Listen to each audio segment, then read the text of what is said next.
అందరికీ నమస్కారం అండి. Welcome to our channel. SSMB 29 ఈ మూవీ గురించి ఇప్పుడు దాకా అఫీషియల్గా ఒక్క ఇన్ఫర్మేషన్ కూడా బయటకు రాలేదు. అలాంటిది ఈ మధ్యన బాగా వస్తున్న టాపిక్ ఏంటంటే ఈ మూవీలో ఒక సెట్ని వారణాసి సెట్ వేశారు, దానికి 50 కోట్లు ఖర్చు పెట్టారని ఒక టాక్ అయితే వస్తుంది. సో మరి దాని గురించి డిస్కస్ చేయడానికి మనతో పాటు ఉన్నారు కృష్ణ గారు. అన్న నమస్తే. నమస్తే అన్న. SSMB 29 సో మరి మన తెలుగు వాళ్ళందరూ కూడా చాలా గర్వంగా సినిమా గురించి ఎదురు చూస్తూ ఉన్నారు. అంతేకాకుండా ఒకప్పుడు మీ అందరికీ తెలిసిందే, ఒకప్పుడు మన తెలుగు వాళ్ళ కంటే ఎక్కడ కూడా పెద్దగా సినిమా పరంగా ఎటువంటి గుర్తింపు ఉండేది కదా. అలాంటిది ఇప్పుడు హాలీవుడ్లో కూడా మన తెలుగు వాళ్ళు ప్రస్తావన వస్తుంది. సో అటువంటి SSMB 29 గురించి సో మరి ఒక ఇన్ఫర్మేషన్ అయితే వచ్చింది, వారణాసి సెట్ వేశారు ఒకటని. సో దాని గురించి ఏం చెప్తారు? వారణాసిలో బనారస్ సెట్ వేస్తున్నారు. దానికి ఆల్మోస్ట్ మన చిన్న సినిమాలు ఉంటాయి కదా, చిన్న సినిమాలు ఒక 5-6 సినిమాలు కలిపితే బడ్జెట్ ఎంత ఉంటుందో అంత 50 కోట్లు పెట్టి ఒక సెట్ అయితే వేస్తారు. అయితే అఫీషియల్గా మనకి చెప్పకపోయినా సినిమా బడ్జెట్ ఏంటంటే పాన్ వరల్డ్ లెవెల్కి వెళ్ళిపోతుంది కాబట్టి ఒక 1000 కోట్లు అని చెప్పి అనుకోవడం జరుగుతుంది. అయితే ముందుగా మనం ఇక్కడ మాట్లాడుకోవాల్సింది ఏంటంటే రాజమౌళి గారి గురించి.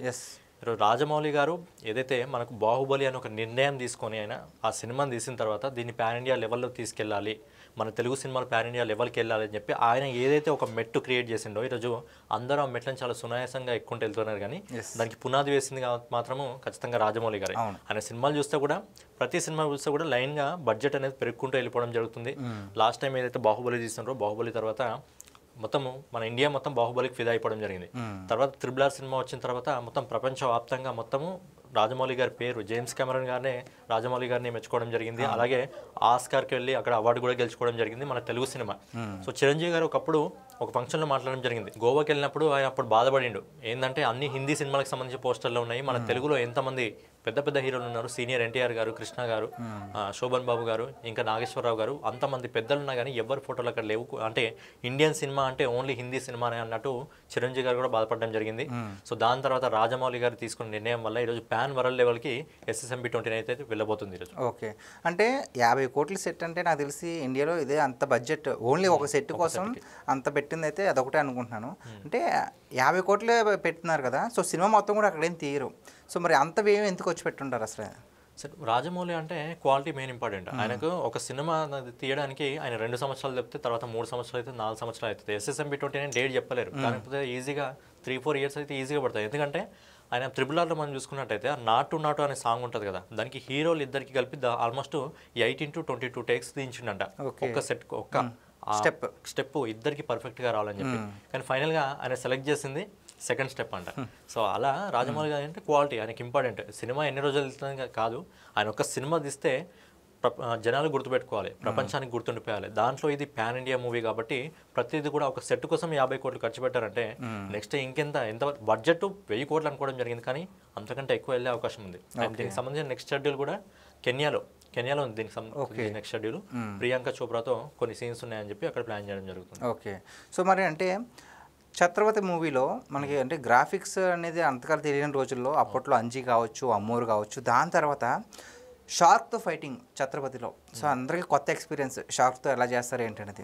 దాని తర్వాత అంటే గ్రాఫిక్స్ని ఎలా యూజ్ చేయాలో వాడుకున్నారు రాజమౌళి గారు. దాని తర్వాత ఏగా మూవీ కావచ్చు, ఏగైతే కంప్లీట్ గ్రాఫిక్స్ ఇంకా అప్పటి నుంచి పట్టుకుంటూనే ఉన్నారు. ఇప్పుడు ఒక టాక్ అయితే వస్తుంది, డైనోసార్తో ఈ సినిమాలో ఫైటింగ్ ఉంది అనే ఒక టాక్ అయితే వస్తుంది. ఉంటే కనుక ఎలా ఉండిపోతుంది అసలు? ఉంటే అంటే ఆల్మోస్ట్ ఈ సినిమా గురించి మనకు టాపిక్ ఏమొచ్చిందంటే బయటికి, అంటే అఫీషియల్గా అయిపోయి అన్అఫీషియల్గా ఏం జరిగింది, ఈ యాక్చువల్గా ఈ సినిమా అనేది మొత్తం అడవులో తీయడం జరుగుతుంది.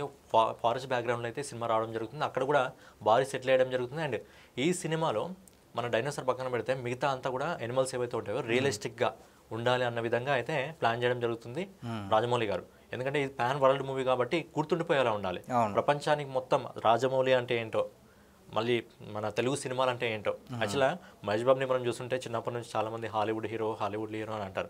అలాగే ఒకటేసారి మహేష్ బాబుని పాన్ ఇండియా లెవెల్లో కాకుండా ఏకంగా పాన్ వరల్డ్ లెవెల్కి తీసుకెళ్ళిపోతాడు. పాన్ ఇండియా లెవెల్లో ఇప్పటివరకు మహేష్ బాబు సినిమా ఏది రాలేదు, కానీ ఒకటేసారి పాన్ వరల్డ్ లెవెల్కి తీసుకుపోయాడు.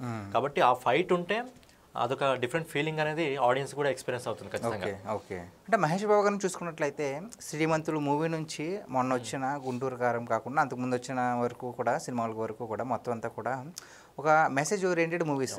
మరి ఇందులో చూస్తుంటే దాంట్లో అలాంటివి ఏమి ఉండదు ఏమో అనుకుంటున్నాను. అసలు ఏ జోనర్లో ఉండబోతుంది అనుకుంటున్నారు అసలు ఈ మూవీ? అయితే మనం శ్రీమంతుడి సినిమా చూసుకుంటే అందులో మెసేజ్ ఓరియంటెడ్ ఉంటాడు. తర్వాత మహర్షి అని కానివ్వండి, తర్వాత భరత్ అని నేను కానీ, ఇవన్నీ ఒక మెసేజ్ ఓరియంటెడ్ సినిమాలు లైన్గా తీయడం జరిగింది. లైన్గా బ్లాక్ బస్టర్ సినిమాలు కొట్టుకుంటూ రావడం జరిగింది. ప్రతిదీ 100 కోట్లు. మహేష్ బాబు గారు రీసెంట్గా సినిమాలు చూస్తుంటే అన్ని బ్లాక్ బస్టర్ హిట్.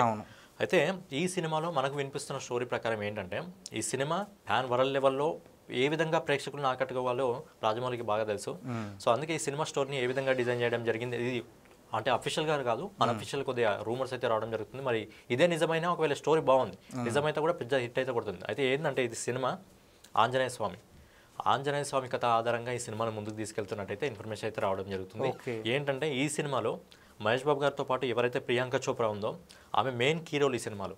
ఏంటంటే అంటే ఈ ప్రపంచానికి ఏదో ఆపద వస్తే ఒక ఆపద నుంచి కాపాడడానికి మనకి ఏదైతే రామాయణంలో ఏదైతే లక్ష్మణుడికి బాణం తగిలినప్పుడు మన ఆంజనేయ స్వామి వెళ్ళి కొండను తీసుకురావడం, సంజీవిని పర్వతాన్ని తీసుకురావడం జరుగుతుంది. అక్కడ సంజీవిని మొక్కలు ఎలా ఉంటాయో తెలియదు కాబట్టి ఆంజనేయ స్వామి ఏకంగా కొండనే తీసుకురావడం జరిగింది. ఎందుకంటే ఆ మొక్కలతో తిరిగి లక్ష్మణుని బ్రతికించవచ్చు అని చెప్పి. సో ఈ సినిమాలో కూడా ప్రపంచాన్ని కాపాడడానికి సంజీవినికి సంబంధించిన మొక్కలు కావాలి అని చెప్పి ప్రియాంక చోప్రా గారు మహేష్ బాబుని హైర్ చేసుకునే విధంగా, సో తనకు ఆ మొక్కలు కావాలని చెప్పి మహేష్ బాబు చెప్పినట్టు మరి ఏ విధంగా తన అడవిలోకి వెళ్ళి మరి ఎవరైతే ఆ తీసుకునే ప్రయత్నంలో ఆ మధ్యలో స్టోరీ ఏం జరుగుతుంది, మరి విలన్స్ ఎలా ఎంటర్ అవుతారు, విలన్స్ కూడా ఆ సంజీవిని మొక్కల కోసం చూస్తున్నారా, అంటే ప్రియాంక చోప్రా గారు ప్రపంచాన్ని కాపాడడానికి చూస్తుంటే ఇక్కడ విలన్స్ ప్రపంచాన్ని నాశనం చేయడానికి ఏమైనా చేస్తున్నారు అన్న విధంగా స్టోరీ అయితే బయటికి రావడం జరుగుతుంది. సో ఇది హనుమంతుడి కథ ఆధారంగా అయితే ఈ సినిమాని తీయబోతున్నారు. అంటే ఇందులో కూడా మీరు రాజమౌళి గారి సినిమా లాస్ట్ త్రిబుల్ ఆర్ చూస్తుంటే రామ్ చరణ్ గారు ఏదైతే లాస్ట్ ఎండింగ్లో రాముడి గెటప్ ఉంటుందో ఆ గెటప్కి ఇండియా మొత్తం ఫిదా అయిపోయింది, ప్రపంచం మొత్తం ఆ లుక్ని మెచ్చుకోవడం జరిగింది. సో ఇందులో కూడా మన సనాతన ధర్మానికి సంబంధించి ఏదో ఒకటి రాజమౌళి గారి సినిమాలో డెఫినెట్గా ఉంటుంది. సో అందుకే హనుమంతుడి కథ ఆధారంగా హనుమంతుడు ఇప్పుడు ఎంత super hero, super man, Shaktimaan, Batman ఇలా వస్తున్నాయి, కానీ ఒకప్పుడు హనుమాన్ అని చెప్పి మన హనుమంతుడి గొప్పతనం ఏంటి అనే విధంగా ఈ కథను ముందుకు తీసుకెళ్తున్నట్లయితే నాకైతే అనిపిస్తుంది. ఓకే, మొత్తానికి ఇది కూడా మనం ఒక మైథాలజీ నుంచి తీసుకున్న కథ అంటారు. ఓకే, చూసారు కదా, ఎప్పుడు వచ్చామని కాదు బుల్లెట్ దిగిందా లేదా అనేది పోకిరి సినిమా డైలాగ్. అలాంటిది ఇప్పుడు దాకా పాన్ ఇండియాలో ఒక సినిమా కూడా లేకుండా డైరెక్ట్గా పాన్ వరల్డ్ ఎప్పుడు వచ్చామని కాకుండా పాన్ వరల్డ్లోకి వెళ్ళిపోతున్న మహేష్ బాబుకి ఒక మైథాలజికల్ మూవీగా మరి ఒక పాయింట్ పట్టుకుని సంజీవని అని ఒక పాయింట్ పట్టుకుని ఈ సినిమాని తీసుకెళ్తున్నారు అని కృష్ణ గారు చెప్తున్నారు. సో మరి దీనిపై మీ అభిప్రాయం ఏంటో కామెంట్ చేయండి. Thank you.